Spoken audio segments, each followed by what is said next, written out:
Bakın, bugün dünyada 202 ülke var.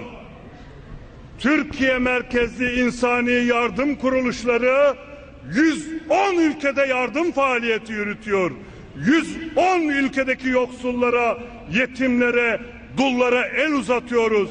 Allah da onun için bizi mükafatlandırıyor. Allah sizi yeryüzünün varisi kılmak istiyor. Emperyalizmi paniğe düşüren de bu. Mısır sizi örnek almak istiyor. Suriye sizi örnek almak istiyor.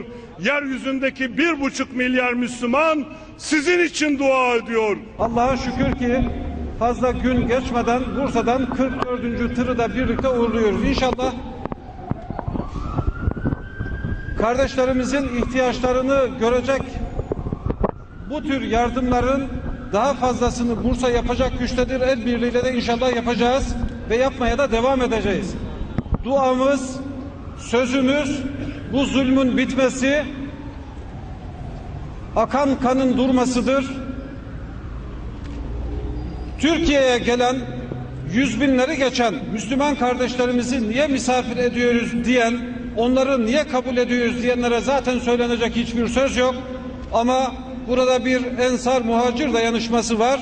Bu konuda söylenecek mutlaka çok şey var ama milletimiz Ali Cenaplığını bir kez daha gösterip sıkıntıda olan, sadece Suriye'de değil, sadece Mısır'da değil, dünyanın dört bir tarafında ne kadar yardıma muhtaç insan varsa elbette ki ekmeğimizi, soframızdaki son lokmayı dahi bölüşecek bir yapıya sahip bizim milletimiz. İnşallah bu yardımlar sonsuza kadar devam edecek.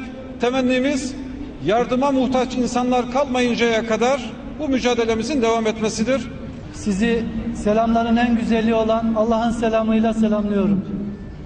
Allah'a hamdolsun bu akşam hem tırımızı uğurlamakla hem bundan sonraki programla Orta Doğu'daki mazlum kardeşlerimize buradan duruşumuzla, dualarımızla onlara da selam edeceğiz.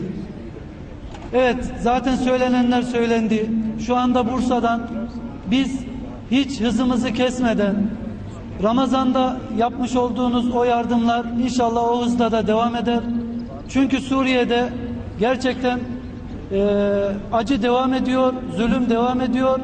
Biz ümmet bilinciyle, kardeşlik bilinciyle orada yanlarında olduğumuzu dualarımızla ve yardımlarımızla inşallah göstermiş olacağız. Arap, cebimizi, gönlümüzü duymuş olduğumuz bu sese açtık.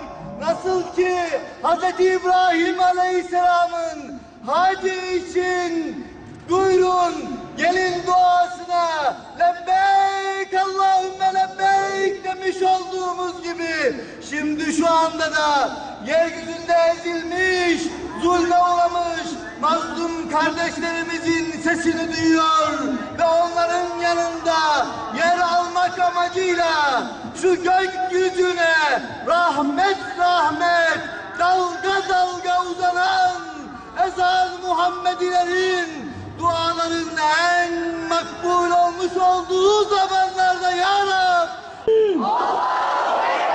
Yaşasın küresel ittifak!